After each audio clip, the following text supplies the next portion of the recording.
안녕하세요. 회로 이론을 강의할 윤종식입니다. 2장 정연파 교류에서 기본적인 문제 몇 개 풀어보도록 하겠습니다. 이 3번에 보시면요. 어떤 교류 전압에 그러세요. 그럼 어떤 교류라고 나왔네. 그럼 문제상에서 파형의 이름이 주어지지 않으면요. 정연파가 기준입니다. 그래서 정연파다, 정연반파다, 구연파다, 삼각파다 이런 말이 없으면 교류는 다 정연파가 기준입니다. 실호값이 314V래. 그러니까 실호전압 V를 314V를 줬답니다. 그때 평균값이 얼마냐? 그 평균전압 VA 구해라 하는 얘기입니다. 그럼 이제 정연파에 대한 실호전압을 주고 평균전압 구해라 하는 문제입니다. 그러면 정연파에 대한 평균값 VA는 최대값 VM의 2배를 취해서 파이로 나눠주시면 돼. 근데 문제는 이 최대값이 주어지질 않았으니까 찾아오셔야 돼. 뭐 가지고? 요 실호값을 가지고 찾아오셔야 된다는 얘기입니다. 그럼 실호값 V는 정연파일 때 최대값을 루트 2로 나눠주시면 됩니다. 그럼 요거 이용해서 최대값으로 정리해보지. 그럼 최대값 VM을 구하고 싶으면 나눗셈 된 거 건너간 곱셈이니까 루트 2의 V죠. 그래서 실호값에다 루트 2배를 취하면 최대값이 나온다는 거. 그럼 그 값을 이제 집어넣는 거죠. 넣어보면 이렇게 되겠네. 밑줄 2 쓰고요. 곱하기 최대값은 요거니까 루트 2에 V는 실호값이니까 314V. 파이는 원주율이니까 3.14. 그래서 요걸 계산기로 눌러보면 283V가 나옵니다. 그래서 283으로 되어 있는 거 2번을 찍어주시면 되겠습니다. 그 다음 이제 5번 문제 보시면 그림과 같은 I 이꼬로 IM sin 오메가의 t인 정연파 교류의 반파 정류 파형의 실호값을 구하래요. 그럼 이제 반파 정류는 다른 말로 쓰면 정현 반파라는 얘기입니다. 그래서 정현파 중에서 반절만 나왔다 해서 정현 반파다 그럽니다. 그래서 반파 정류했다, 정현 반파다. 뭐 같은 말입니다. 그러면 정현파에 대한 평균값을 구해라라고 하면요. 최대값에 2배를 취해서 파이로 나누시면 돼. 근데 이건 정연파고요. 반파 그러면 반절만 나온 거니까 2분의 1배 하시면 돼. 그럼 요거 이제 정리를 해보니까 2하고 2는 약분되니까 파이분의 IM입니다. 그래서 정연 반파에 대한 평균값 그럼 요게 답이고요. 하나 더 해보면 실호값을 구해라 그랬어요. 그러면 정연파에 대한 실호값은 최대값을 루트 2로 나누시면 돼. 근데 이건 정연파에 대한 공식이고요. 반파다 그랬으니까 몇 배를 취하시면 되냐면 루트 2분의 1배만 취하시면 됩니다. 그래서 요거 이제 정리를 하면 루트 2 곱하면 2고요. IM에다 2 곱하면 IM이야. 그래서 최대값을 2로 나눈 거 체크하시면 돼서 답이 4번입니다.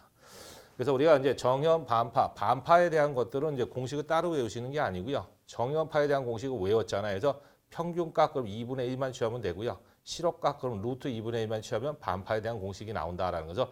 공식 이렇게 만들어서 체크를 해주시면 된다라는 얘기입니다. 그 다음 이제 10번 보죠.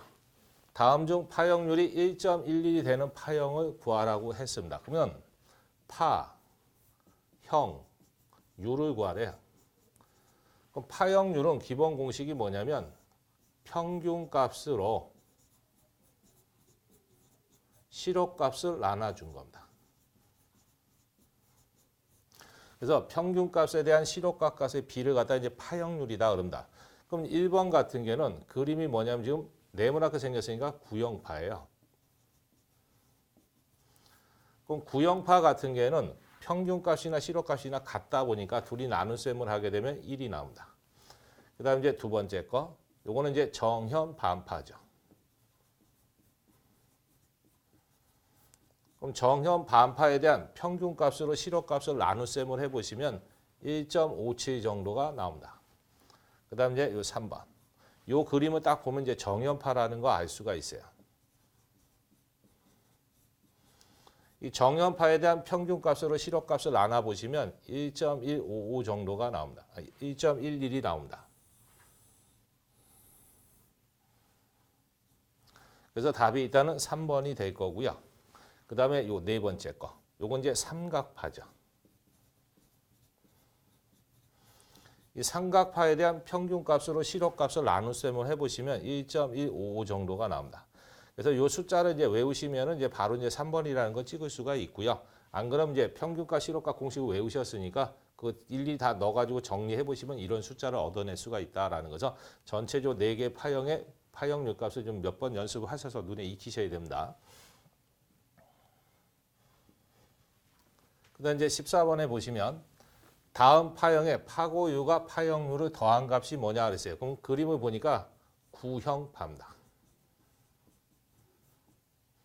이 구형파 같은 경우에는 평균값이나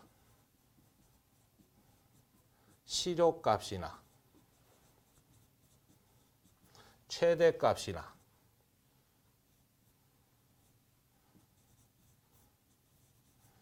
이 세 개의 값이 다 똑같습니다. 그래서 똑같다 보니까 파고율은 실효값으로 최대값 나눈 겁니다.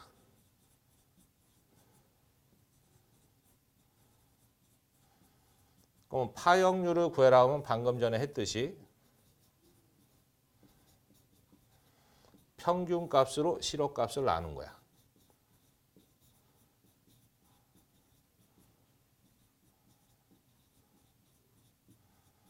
근데 구형파는 실효, 최대가 똑같으니까 나누면 1입니다. 평균과 실효가 똑같으니까 나누면 1이어서 파고율과 파형률이 모두가 1이 된다는 얘기인데 두 개를 파형률과 파고율을 더해라 그랬으니까 1 더하기 1을 해주면 얼마? 2가 되죠. 그래서 2로 되어 있는 거 2번 찍으시면 됩니다. 그 다음 이제 19번. 교류 전류 I1, I2였을 때 합성 전류를 구하래요. 합성. 전류를 구합니다. 그 합성을 하라는 얘기, 이거 둘이 덧셈을 해주라는 얘기입니다. 그럼 저거 덧셈을 하려면 이게 순식값으로 되어 있으니까 이 자체에서 그냥 더하기는 힘들고요. 저거 복소수로 한번 바꿔보는 거예요. 그러면 복소수로 바꿀 때는 무슨 단계를 거쳐야 되냐면 삼각함수 단계를 거쳐가야 됩니다. 그럼 바꿔보는 거죠. 그럼 I1을 먼저 구해보면 이 사인 앞에 있는 건 최대값이니까 루트 2로 나눠줘야지만 실효값이 나와서 20. 그 다음에 가로이고 코사인에 각도를 넣으셔야 되는데 3분의 파이잖아요. 그럼 180을 3으로 나누면 60도입니다. 그 다음 플러스 j2에 사인에 각도니까 똑같이 60도. 그래서 이거를 정리를 해보시면 얼마가 나오냐면 코사인 60도는 2분의 1이니까 10 나오겠네. 플러스 j2에 사인의 60도 2분의 루트 3이니까 10 루트 3에서 17.32가 나옵니다. 그 다음에 I2도 마찬가지야. 이 사인 앞에 있는 건 최대값이니까 루트 2로 나눠야지만 실효값이 나온다 해서 12죠. 가로이고 코사인에 각도를 넣으셔야 되는데 6분의 파이잖아요. 그럼 186을 나누면 30도인데 앞에 마이너스 붙었네서 마이너스 30도. 플러스 j2의 사인에 똑같이 마이너스 30도. 넣어서 가로 닫고. 그럼 정리해보면 코사인 마이너스 30도 그러면 2분의 루트 3입니다. 그럼 이거 곱해주고 5 루트 3이니까 8.66이 나와요. 그 다음에 사인의 마이너스 30도 눌러보시면 마이너스 2분의 1 나옵니다. 그래서 마이너스 5가 되네. 그래서 마이너스 A의 5입니다. 그 다음 이제 둘이 뭐해라? 더해주래요. 그럼 덧셈을 할 때는 같은 성분끼리만 더하는 겁니다. 그래서 실수는 실수끼리만 더해주니까 18.66이 될 거고요. 허수는 허수끼리만 더하는 겁니다. 그럼 17.32에서 5를 빼는 거니까 12.32가 되겠네요. 그래서 그런 식으로 되어 있는 거 체크해 보시면 답이 2번에 가 있습니다. 그래서 이 문제는 일단은 순식값으로 주어 있으면 이렇게 삼각함수를 이용해서 복소수로 바꾼 다음에 실수는 실수끼리 더하고요. 허수는 허수끼리만 더해서 정리를 하시면 돼. 베이스M도 마찬가지가 됩니다. 그래서 답은 이제 2번으로 체크를 하시면 되겠습니다.